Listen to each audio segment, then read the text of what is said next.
வணக்கம் உறவுகளே, குற்றால அருவி சேனலுக்கு வருகை தந்த அனைத்து நல்வுள்ளங்களுக்கும் என் மனமார்ந்த நன்றிகள். இன்னைக்கு நம்ம சேனல்ல திருநெல்வேலி ஸ்பெஷல் திரட்டுப்பால் எப்படி செய்யறதுன்னு தான் பார்க்க போறோம்.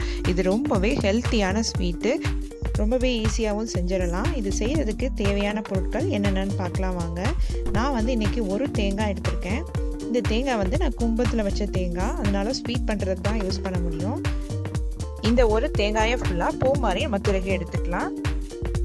இப்போ தேவையான பொருட்கள் என்னென்னு பார்க்கலாம். பாசி பருப்பு ஒரு 100 கிராம் எடுத்து நல்லா கழுவி வச்சுருக்கேன். அந்த ஒரு தேங்காயை பூவாக துருகி வச்சுருக்கேன்.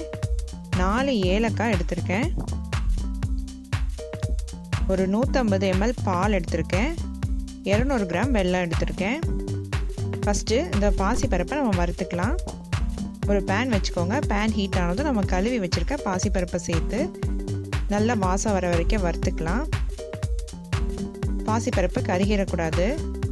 இந்த திரட்டுப்பால் பாசிப்பருப்பு சேர்க்காம வெறும் தேங்காய் மட்டும் கூட வச்சு செய்வாங்க. ஆனால் திருநெல்வேலி சைடு பாசிப்பருப்பு சேர்த்து தான் செய்வோம். இது ரொம்பவே டேஸ்ட்டாக இருக்கும். குழந்தைங்களுக்கெல்லாம் இந்த ஸ்வீட்டை நம்ம வீட்டில் அடிக்கடி செஞ்சு கொடுக்கலாம். ரொம்பவே ஹெல்த்தியானது. இந்த தீபாவளிக்கு இந்த ஸ்வீட்டை கண்டிப்பாக ட்ரை பண்ணி பாருங்கள். எல்லாருக்குமே ரொம்ப பிடிக்கும். இந்த ஸ்வீட் செய்கிறதுக்கு நம்மளுக்கு அதிகமாக நெய்யெல்லாம் தேவைப்படாது. ஒரு 2 டீஸ்பூன் நெய் இருந்தால் போதும். இப்போ பாசிப்பருப்பு நல்லா வாசனை வர வரைக்கும் வறுத்தாச்சு.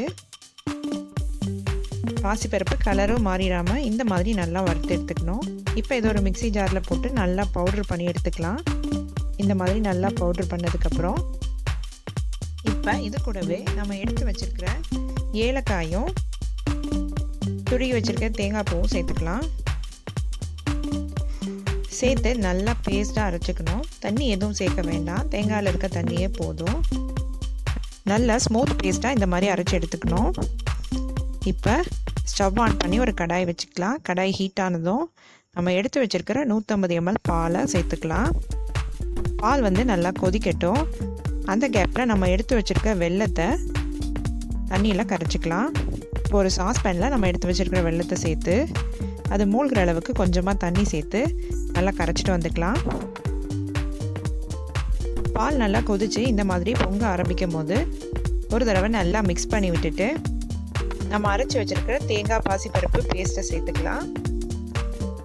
சேர்த்து இதை நல்லா மிக்ஸ் பண்ணி விட்டு கொஞ்சம் நேரம் கொதிக்க விடலாம். இந்த திரட்டுப்பால் செய்கிறதுக்கு கொஞ்சம் உயரமான வானொலி எடுத்துக்கோங்க. ஏன்னா இது மாதிரி தெறிக்கும். அப்போ கையில் பற்றக்கூடாது. இல்லைன்னா ஸ்டவ் சிம்மில் வச்சே கிளறிக்கோங்க. இந்த மாதிரி நல்லா கொதித்ததுக்கப்புறம் நம்ம கரைச்சி வச்சுருக்க வெல்லத்தை இதில் வடிகட்டி சேர்த்துக்கலாம். நான் எடுத்திருந்த ஒரு தேங்காய்க்கு 100 கிராம் பருப்புக்கு 200 கிராம் வெல்லம் கரெக்டாக இருந்தது.